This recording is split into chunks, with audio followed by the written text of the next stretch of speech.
Assalamualaikum warahmatullahi wabarakatuh. Balik lagi bersama channel Ivan 14 Otomotif. Hari ini gue sudah berada di bengkelnya Abi Manajidin Otomotif IFD MSP Racing Family yang lokasinya ada di Jalan Lintas Timur, Bakahuni, Lampung Selatan. Nah, kali ini gue akan mereview perbedaannya blok Ninja semi harian dan blok Ninja kompetisi atau frame standar 155. Kita di sini udah langsung bersama narasumbernya, yaitu mekaniknya langsung Mas Ajis.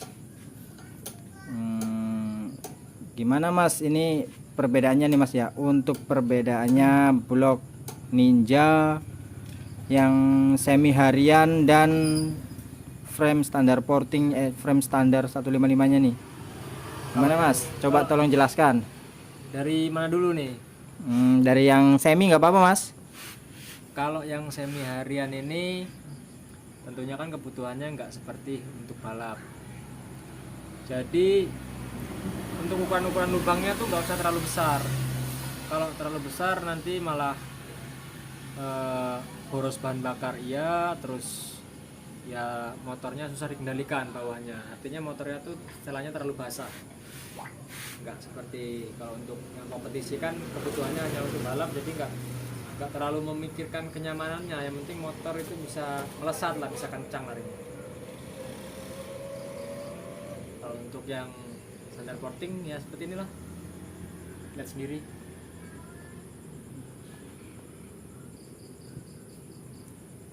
Untuk ukurannya nih bisa dijelaskan atau tidak nih Mas?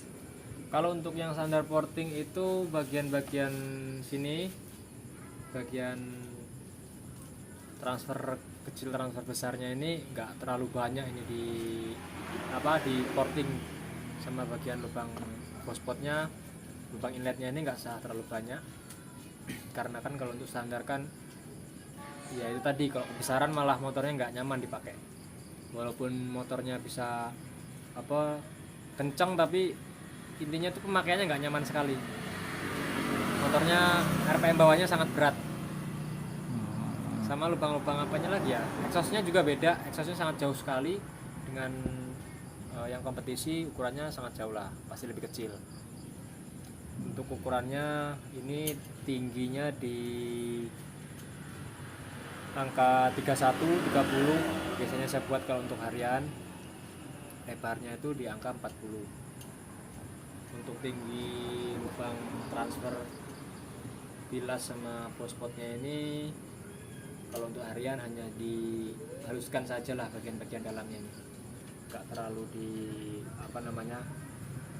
nggak usah terlalu dinaikkan tinggi-tinggi. Untuk exhaustnya yang bagian luar seperti ini, cuma dihaluskan saja. Kalau untuk lubang-lubang bagian bagian belakang sini, bagian dalam nggak usah dihalus-halusin ya, pokoknya finishingnya pakai mata tuner aja lah. Jadi kalau terlalu dihaluskan malah nggak enak motornya kan. Kalau kalau kasar kan dia pengkabutannya tuh lebih bagus untuk ke ruang bakar itu, jadi nggak mentah lah, artinya itu sudah tercampur oksigen atau gas sama bahan bakar itu tercampur, jadi tinggal dibakar aja di ruang bakar.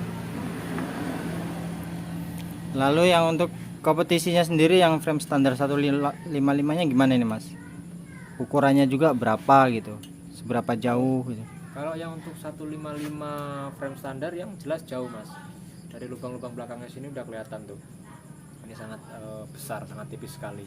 Ini bagian sini lurus-lurus. Ya. Bagian sini lurus-lurus.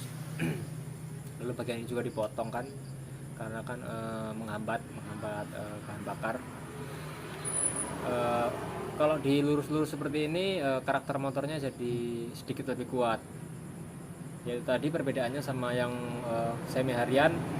Tapi kan kalau yang ini dibesar-besar, dilurus-luruskan seperti ini, otomatis kita harus modifikasi di bagian crankcase juga. Kalau yang untuk standar harian kan nggak usah kita terlalu besar-besar, jadi kita nggak perlu modifikasi bagian crankcase. Jadi hanya perlu dimodifikasi bagian bloknya saja. Lalu untuk lubang inletnya ya hampir sama lah kalau untuk bagian luarnya, cuma bagian dalam pasti beda, sedikit lebih besar. Kalau untuk lubang-lubang bospotnya, transfer bilasnya bagian dalam itu saya naikkan 1,5 mm dari standarnya. Sebenarnya kan maksimal 2 mili, cuman ini saya masih di angka 1,5 dari standarnya naiknya, 1,5 tingginya dari standar. Kalau untuk lubang exhaustnya, lubang exhaust ini tingginya 28,5, lebarnya 42. Jadi lubang-lubangnya nggak terlalu besar. Biasanya kan kita pakai angka di lebar 44, tingginya bisa sampai 27, tapi ini masih nggak terlalu besar lah. Jadi memungkinkan supaya kita settingnya mudah, nggak terlalu susah. Kalau untuk lubang terlalu tinggi-tinggi kan memang motor lajunya semakin cepat, RPM semakin tinggi, cuman settingnya sedikit lebih susah. Tapi kalau katamu lebih enak yang lubangnya besar-besar, ininya seperti itulah. Terus Mas nih ya, kalau kan untuk yang semi standar porting ini nih, kalau misalkan bedanya dia naik stroke dan yang standar porting, apakah ada perubahan di portingannya atau tidak Mas? Kalau dirubah di portingannya sih nggak ada sih kalau di portingannya. Semisalkan untuk yang standar porting ini kita mau naik stroke pun nggak ada perubahan khusus di portingnya ya. Paling cuman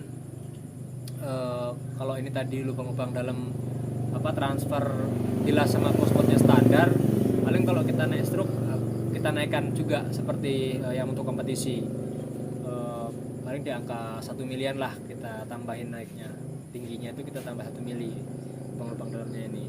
Sama paling perubahannya yang rada banyak itu di bagian head kalau untuk strokean ya. Cuman kan kalau untuk yang Ninja Frame yang kompetisi itu ya pasti kita sudah hitung semuanya dari awal, karena kita kan akan tentukan rek AC memang sudah strokean, sudah kita naik stroke, yaitu masing-masing orang, maksudnya itu mau stroke-nya pakainya berapa mili pasti mereka punya karakter masing-masing lah untuk korean blocknya.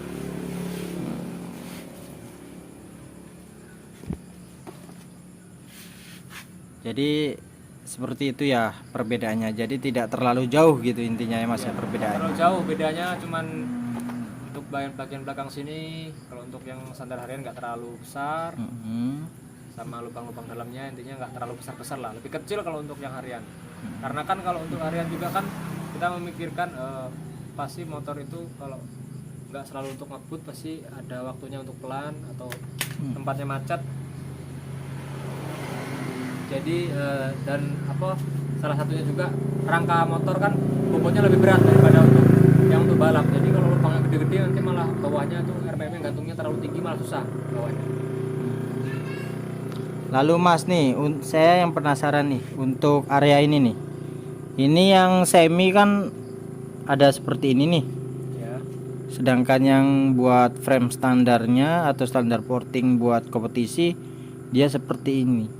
Apakah ada pengaruh atau tidak Mas untuk perbedaan itu? Sebenarnya perbedaannya itu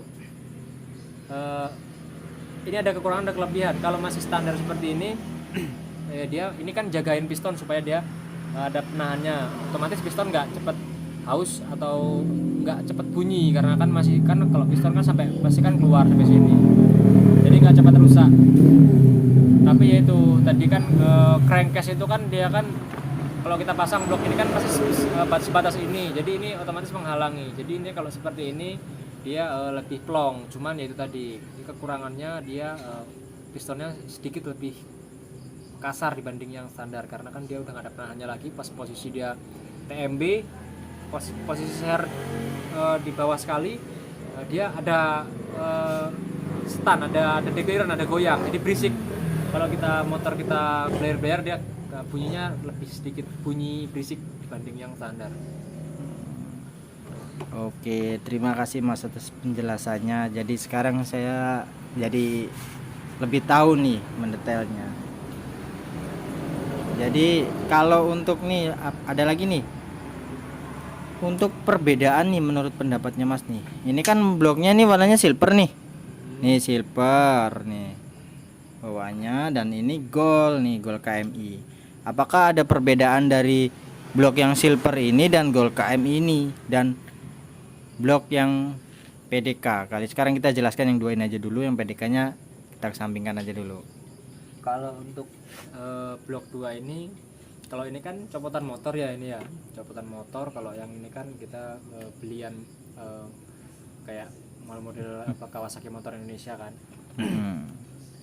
Kalau untuk kualitasnya sih untuk sepengalaman saya sih, kalau untuk di motor harian ya, bukan untuk balap, itu lebih awet yang copotan motor.